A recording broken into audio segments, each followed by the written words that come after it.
દરેક નીતિની સામે કાયદાની રીતે ઊભો રહેતો SSK ન્યૂઝ ચેનલ। ગોળાદરામાં 9 વર્ષની બાળાને 2 તરુણે 1 મહિના સુધી હવસની શિકાર બનાવી હોવાનો બનાવ બનતા ચકચાર મચી ગઈ છે। સુરતના ગોળાદરામાં માનવતાને શર્મસાર કરતો કિસ્સો સામે આવ્યો હતો। માત્ર 9 વર્ષની બાળકી પર 1.5 મહિના દરમિયાન 2 તરુણે 2 વાર સામૂહિક દુષ્કર્મ અને સૃષ્ટિ વિરુદ્ધનું કૃત્ય આચર્યું હોવાની જાણ થતાં આખા વિસ્તારમાં ચકચાર મચી ગઈ હતી। પોલીસે બંને તરુણની ધરપકડ કરી લીધી છે। ઘટનાને પગલે ગોળાદરા વિસ્તારના લોકોમાં બંને તરુણ પર ફિટકાર વરસાવાઈ રહ્યો છે। ગોળાદરા પોલીસ સ્ટેશન વિસ્તારમાં એક ઘટના બની હતી કે જેમાં એક બેને આવી અને ફરિયાદ નોંધાવી હતી કે એમની નાની દીકરી જે 9 થી 10 વર્ષની છે એની સાથે 2 કાયદાના સંઘર્ષમાં આવેલ કિશોરો દ્વારા દુષ્કર્મ આચરવામાં આવ્યું છે।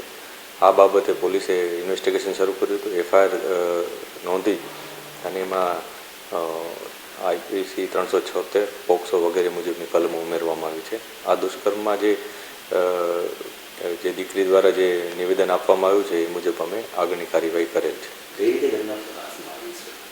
આ દીકરી જ્યારે એના બેનપણી એને બોલાવવા આવી ત્યારે જવાની ના પાડી અને જવાની ના પાડી ત્યારે એના મમ્મીને થોડોક ડાઉટ ગયો અને એના મમ્મીએ પૂછ્યું કે કેમ ના પાડસ, ત્યારે દીકરીએ જણાવ્યું કે આ જે બેનપણી આવે છે એના ઘરમાં અથવા એના આસપાસ રહેતા 2 છોકરાઓ છે એ એની સાથે આવી રીતના દુષ્કર્મ અથવા એને ન ગમે એવી ઘટના કરે છે, જેના આધારે એના મમ્મી આઈડેન્ટિફાઈ કરી શક્યા કે આમની સાથે આ કંઈક ખોટું થયું છે અને જે બાબતે તેમણે પોલીસ સ્ટેશન આવીને ફરિયાદ નોંધાવી હતી।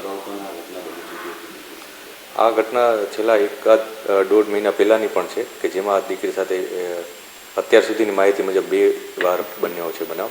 તે છતાં અમે વેરીફાઈ કરી રહ્યા છીએ કે કેટલી વાર આ ઘટના બની છે, શું બન્યું છે, એ તમામ બાબતે તપાસ ચાલુ છે। દરેક નીતિની સામે કાયદાની રીતે ઊભો રહેતો SSK ન્યૂઝ ચેનલ।